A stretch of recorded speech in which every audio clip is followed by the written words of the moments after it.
on guarding the heart, a philosopher's commentary on Proverbs 4:23. Above all else, guard your heart, for everything you do flows from it. The short verse from the book of Proverbs is like a stone dropped into a still pond. Its immediate sound is small, but its ripples travel outward indefinitely, touching distant shores long after the drop has disappeared. To speak of the heart, and of guarding it, is to speak of the very center of human existence, not only in the ancient world's vocabulary, but in the deepest registers of human experience. This verse is not a maxim among other maxims, a trinket of moral advice among a basket of wise sayings. It claims primacy above all else. Guarding the heart is not a side task, nor a matter of convenience, but the root and foundation from which the entirety of life flows. To reflect upon this verse requires us to attend to three distinct but interwoven movements. First, what is meant by the heart? Second, what does it mean to guard it? And third, why is this so urgent that above all else it must be placed at the center of human concern? To these I will add a fourth. How do we, in the modern world where the heart has been sentimentalized and psychologized into something thin, recover the weight of this wisdom? Let us proceed step by step, like a careful traveler tracing the path toward the hidden well from which his life depends. 1.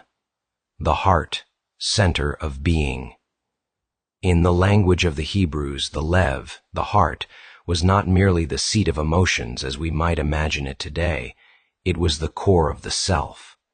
The heart was where thought took place, where will was exercised, where desire was kindled. To say heart was to say the invisible center of the human being, the place from which all streams of action, imagination, and choice arose.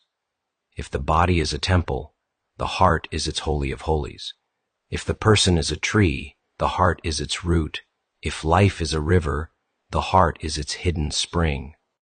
Our modern reduction of the heart to the language of romance or emotionality is impoverished.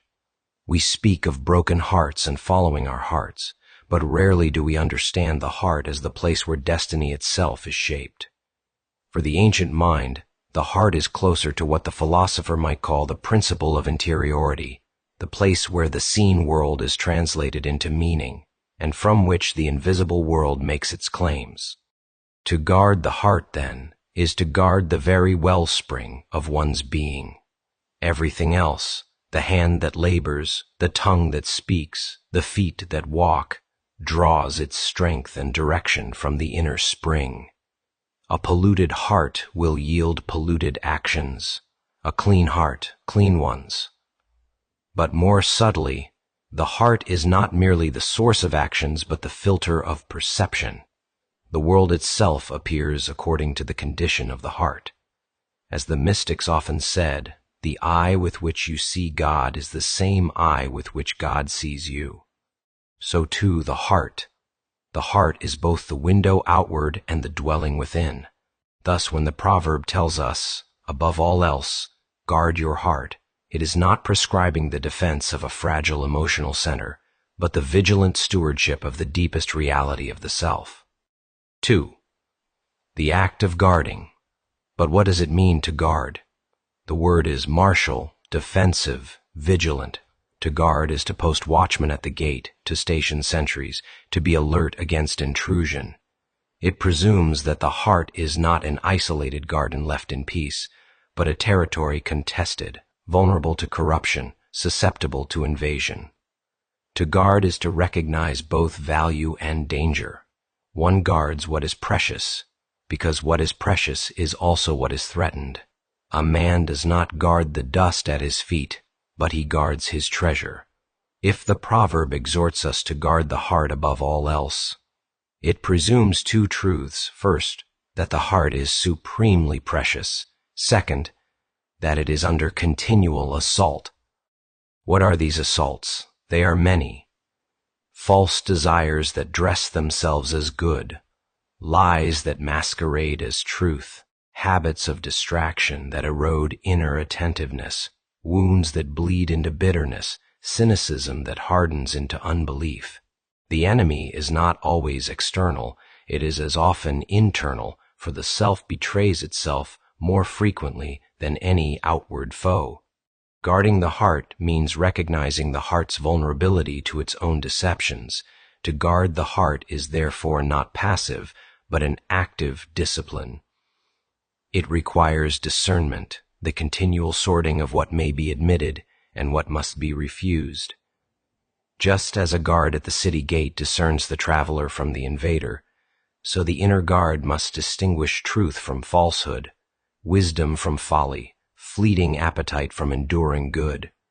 But guarding also means more than exclusion. It is not merely a wall, but a cultivation. One guards the garden not only by keeping out the thief, but by tending the soil, pruning the branches, watering the roots.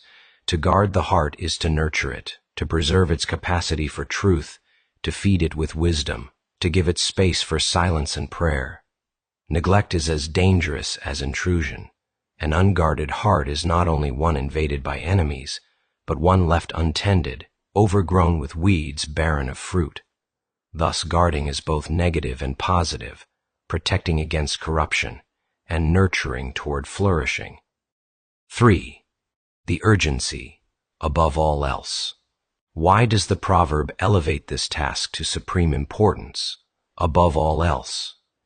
The answer lies in the phrase that follows, for everything you do flows from it. Here is the principle of moral hydraulics. The outward life is the overflow of the inward life. Actions are not disconnected sparks, but the fruit of hidden roots. Words spoken in anger are not accidents of the tongue, but reveal the condition of the spring beneath. A life cannot rise above the condition of its heart. We often invert this order. We imagine that by controlling our actions, our outward behaviors, we can shape the heart. We manage appearances, discipline our habits, constrain our words, hoping that the inner life will follow. There is truth in this, for outward practice can shape inward disposition. Yet the proverb insists that the deeper order is the reverse. Everything flows from the heart. Outward discipline without inward transformation is like painting the leaves of a diseased tree. The rot will soon show through. This is why the guarding of the heart is not simply one duty among others, but the fountain duty. To neglect the heart while tending only to action is to build a dam with cracks beneath the surface. Sooner or later, the whole structure will collapse.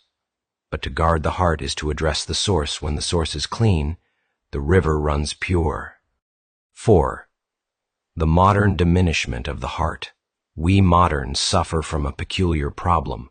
We have lost the sense of the heart as the core of being. We have split the self into fragments. Mind is rational, heart is emotional, will is volitional, body is mechanical. In this fragmentation, the heart has been reduced to sentiment. To say follow your heart means little more than pursue your feelings. But the biblical wisdom is deeper.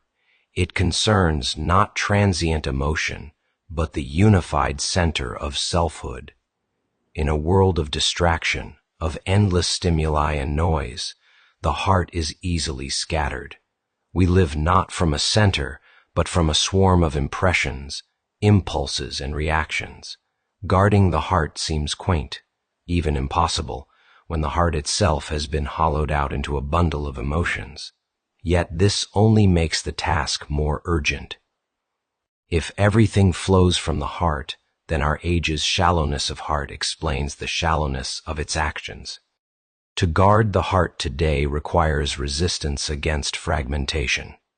It requires recovering the sense that the heart is not merely one organ among others, but the place of integration. To guard the heart is to guard one's unity against dispersal. It is to resist being dissolved into the streams of distraction, advertising, ideology, and desire that seek to claim us. It is to cultivate depth in a culture that worships surface. 5. Philosophical reflections. The philosopher must ask, what is the metaphysical significance of this proverb? It suggests that the self is structured as a fountain and flow, a hidden interiority, the heart, and an outward manifestation, action, word, life. The heart is not merely the psychological core, but the ontological root.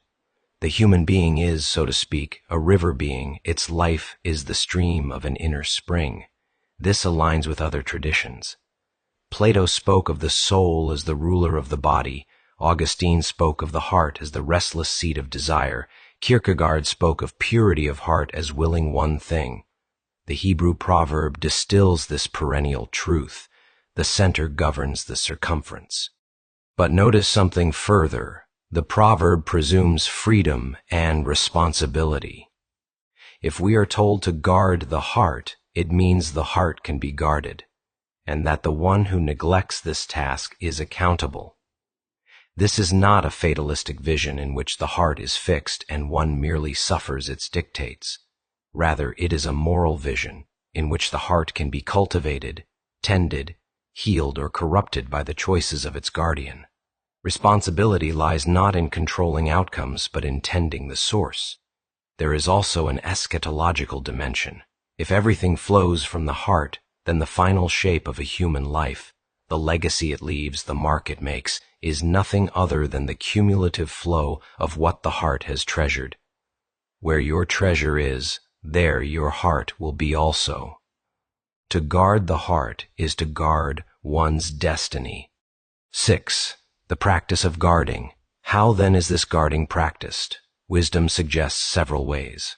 1. Silence and solitude. The heart must have intervals of stillness, for without silence it becomes crowded with noise. To guard the heart is to withdraw it regularly from the barrage of voices, so it may discern its own voice and the voice of God. 2. Discernment of desires. Not every desire deserves admission to the heart. To guard is to ask of each impulse, does this lead to life or to death? Is this the voice of truth or of illusion? 3.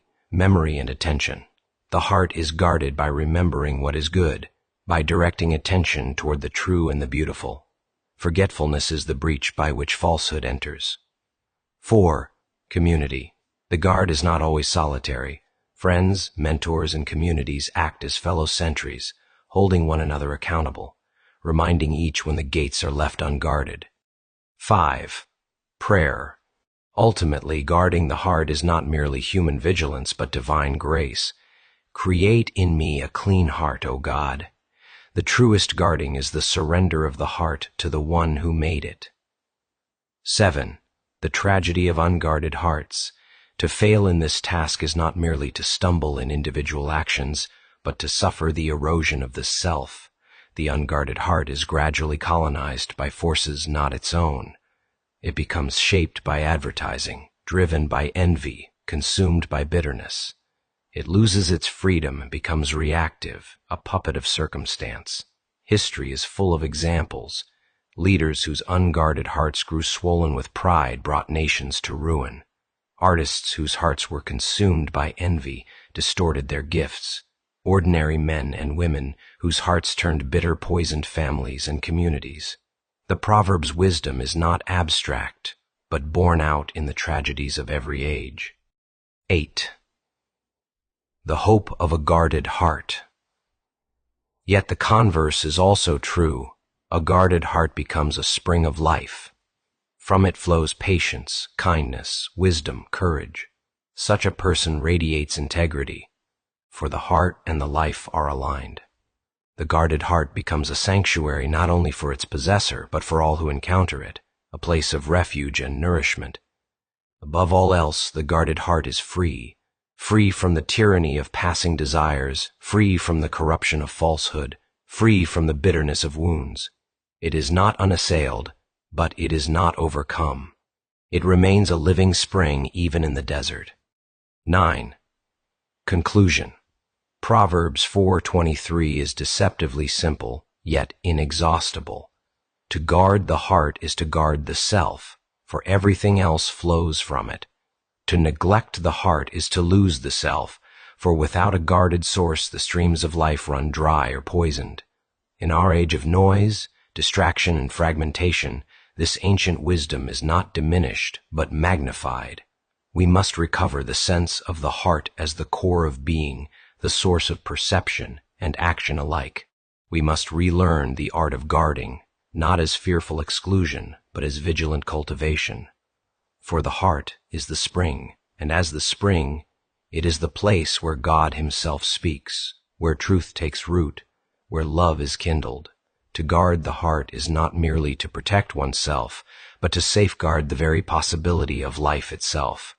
Thus the wisdom of the sage is confirmed. Above all else, guard your heart, for everything you do flows from it.